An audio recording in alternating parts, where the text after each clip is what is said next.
করলো।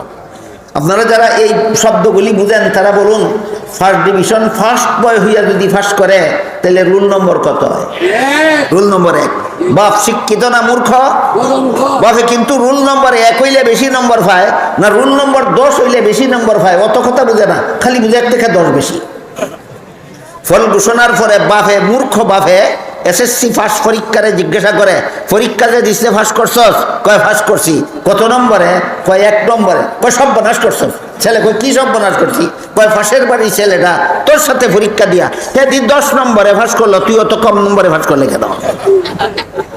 এই অশিক্ষিত গাদাটাই যেমন বুঝে না 10 নম্বরে ফার্স্ট করলে নম্বর বেশি পায় না 1 নম্বরে ফার্স্ট করলে নম্বর বেশি পায়, অশিক্ষিত গাদাটাই যেমন বুঝে না ঠিক তেমনি ভাবে শিক্ষিত গাদিটাও বুঝে না ছেলে 2 অংশ পাইলে বেশি পায় না 1 অংশ পাইলে বেশি পায়।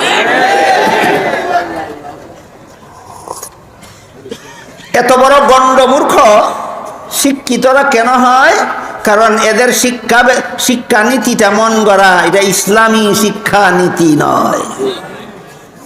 আজকে অনেক সময় আপনাদের নষ্ট করে ফেলেছি শুধু 2টা শিক্ষানীতির পার্থক্য বোঝাবার জন্য।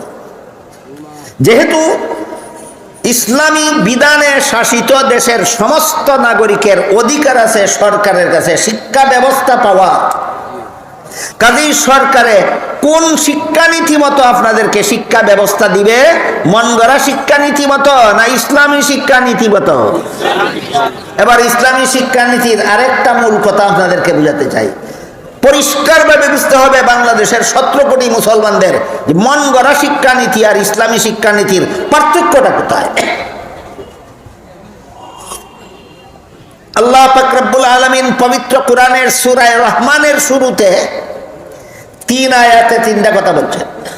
1 নম্বর আর রহমান, এটা 1 আয়াত, এর অর্থ হইল দয়াল আল্লাহ। 2 নম্বর আয়াত হইল আল্লামাল কুরআন, এর অর্থ হইল কোরআন শিক্ষা দিয়েছেন। 3 নম্বর আয়াত হইল খালাকাল ইনসান, এর অর্থ হলো মানুষ সৃষ্টি করেছেন। আর রহমান আল্লামাল কুরআন খালাকাল ইনসান, দয়াল আল্লাহ কোরআন শিক্ষা দিয়েছেন, মানুষ সৃষ্টি করেছেন। এখানে গ্রামারগত কিছু মজা আছে, যদি আপনারা বলেন শুনবেন তাইলে বলবো। আজকের বিষয়টা যদি আজকে শেষ না হয় বাকি অসমাপ্ত বিষয় আগামীকাল বলবো, ঠিক আছে? এখানে মুফাসসিরিনে কেরাম একটা প্রশ্ন উত্থাপন করেছেন যে সূরা রহমানের প্রথম আয়াত যে আর রহমান, এটা তো উল্লেখযোগ্য একটা শব্দ দিয়ে তো কোনো কমপ্লিট সেন্টেন্স হয় না, পরিপূর্ণ বাক্য হয় না। তাহলে 1 শব্দ দিয়া যেখানে পরিপূর্ণ বাক্য হয় না, এখানে 1 শব্দ দিয়ে আল্লাহ পূর্ণ একটা আয়াত বানাইলেন কেমনে? এটা কেমনে হইল? এই প্রশ্নের জবাব দিতে গিয়ে মুফাসসিরিনে কেরাম লিখেছেন যে গ্রামারের সূত্র মতো যে বাক্যের প্রথম অংশ বিশেষ্য হয়, নাউন হয়, এই বাক্যকে আরবি গ্রামারের পরিভাষায় জুমলায়ে ইসমিয়া কয়। এমন বাক্য যে বাক্যের প্রথম অংশ বিশেষ্য, এই বাক্যের প্রথম অংশ বিশেষ্য, এটার একটা পারিভাষিক নাম আছে, এটা হলো উদ্দেশ্য। আর বাক্যের দ্বিতীয় অংশটারে বলে বিদায়। যেমন করিম খায়, করিম শব্দটা বিশেষ্য কিনা? বিশেষ্য। খায় শব্দের সাথে মিলিত হয়ে একটা বাক্য হয়েছে। এই ধরনের বাক্যের ব্যাকরণের ভাষায় প্রথম অংশটারে কয় উদ্দেশ্য, দ্বিতীয়টারে কয় বিদায়। এটা বাংলা ব্যাকরণের ভাষায়। আরবি ব্যাকরণের ভাষায় এই বাক্যের প্রথম অংশটারে কয় মুক্তাদা, দ্বিতীয় অংশটারে কয় খবর। ইংলিশ গ্রামারের পরিভাষায় এমন বাক্যের প্রথম অংশকে বলে সাবজেক্ট আর দ্বিতীয় অংশকে বলে প্রেডিকেট। কাজে আপনারা যে ভাষার ব্যাকরণ বুঝেন সেই ভাষার বুঝার জন্য আমি 3 ভাষার উদাহরণ দিচ্ছি, শুনুন। মুফাসসিরিনে কেরাম লেখেন আরবি ব্যাকরণের পরিভাষায় আর রহমান শব্দটাকে আল্লাহ মুক্তাদা সাব্যস্ত করেছেন। পরবর্তী আয়াতকে খবরে আউয়াল, তারপরের আয়াতকে খবরে সানি, তারপর আয়াতকে খবরে সালিস, তারপর আয়াতকে খবরে রাবে, তারপর আয়াতকে খবরে খামিস। এইভাবে প্রতিটি আয়াতকে এক একটা খবর সাব্যস্ত করে, সবগুলি খবরের জন্য একটি মাত্র মুক্তাদা সাব্যস্ত করে।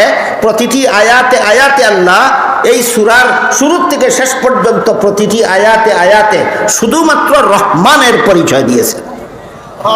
এখন যারা বাংলা ব্যাকরণ বুঝেন তাদের পরিভাষায় কই, আল্লাহ আর রহমান শব্দটাকে উদ্দেশ্য সাব্যস্ত করেছেন।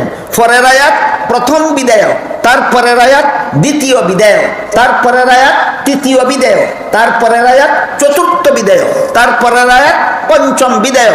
এইভাবে সূরার শেষ আয়াত পর্যন্ত প্রত্যেকটা আয়াতকে এক একটা বিদায় সাব্যস্ত করে, আর সবগুলি বিদায়ের জন্য একটা মাত্র উদ্দেশ্য সাব্যস্ত করে। এই পদ্ধতিতে আল্লাহ সূরার শুরু থেকে শেষ পর্যন্ত শুধুমাত্র রহমানের পরিচয় দিয়েছে। এবার যারা ইংলিশ গ্রামার বুঝেন তাদের পরিভাষায় কই, আর রহমান শব্দটাকে আল্লাহ সাবজেক্ট সাব্যস্ত করেছেন। পরবর্তী আয়াতকে সাব্যস্ত করেছেন ফার্স্ট প্রেডিকেট, তারপরের আয়াত সেকেন্ড প্রেডিকেট, তারপরের আয়াত থার্ড প্রেডিকেট, তারপরের আয়াত ফোর্থ প্রেডিকেট, তারপরের আয়াত ফিফথ প্রেডিকেট। এইভাবে প্রতিটি আয়াতকে এক একটা প্রেডিকেট সাব্যস্ত করার পর একটি মাত্র সাবজেক্ট সাব্যস্ত করার মাধ্যমে আল্লাহ এই সূরার প্রতিটি আয়াতে আয়াতে শুধুমাত্র রহমানের পরিচয় দিয়েছে। কোন ভাষার গ্রামার যারা বুঝেন না, এবার আপনাদেরকে বলি, আল্লাহ যে বললেন আর রহমান ও আল্লামাল কুরআন খালাকাল ইনসান, এর অর্থ হইল রহমানকে কোরআন শিক্ষা দিয়েছেন যিনি, রহমানকে মানুষ সৃষ্টি করেছেন যিনি, রহমানকে মানুষকে বাকশক্তি দান করেছেন যিনি। এই আয়াতগুলির ধারাবাহিকতার দিকে লক্ষ্য করে বলুন, প্রত্যেকটা আয়াতে আয়াতে কার পরিচয় দেওয়া হলো? রহমানের পরিচয় দেওয়া হয়েছে। প্রত্যেকটা আয়াতে আয়াতে আয়াতে রহমানের পরিচয় দেওয়া হয়েছে। এই সূরার ভিতরে আল্লাহর অগণিত রহমত এবং নিয়ামতের বিবরণ দিয়েছেন।